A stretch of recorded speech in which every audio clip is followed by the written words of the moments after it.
Your album with Anoushka Shankar, Breathing Underwater, that mixed classical sitar, tabla, electronica. How did that collaboration come together, and what surprised you most in the process? I know it's been a few years, but if you go Mm. down memory lane, did that work really change how you think about melody versus rhythm? Yeah, I mean, what it was for me and what it was for her was quite transformative because we were both.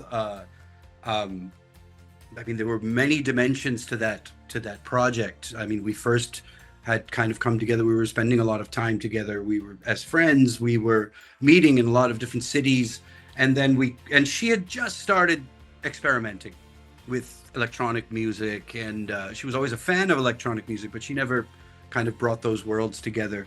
I was always experimenting with Indian classical music, but the electronic stuff was, probably came easier than the understanding of classical music.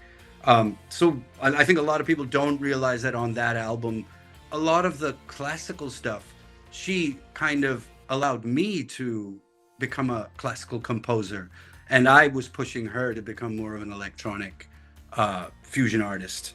And so we really pushed each other in those directions. And I was, most of the songs on the album I wrote on acoustic guitar. We would sit together with sitar and guitar and wrote pretty much the whole album as the base of the album that way. And a lot of the pieces, the melodies would be melodies I would sing to her, and then she would be like, yeah, well, wouldn't it be cool if we had a electronic arpeggiator and add some bass line that sounds like this and use that sound from that psytrance track. And people would obviously think that she came up with the classical stuff, I came up with the fusion stuff, but it was really, for us, the exciting part was allowing each, because we knew where we wanted to go, and she knew that I'm not in that way a trained classical musician.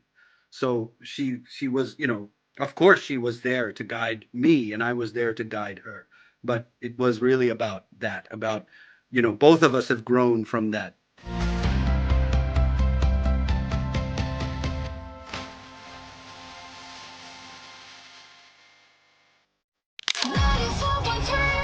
One world, your station.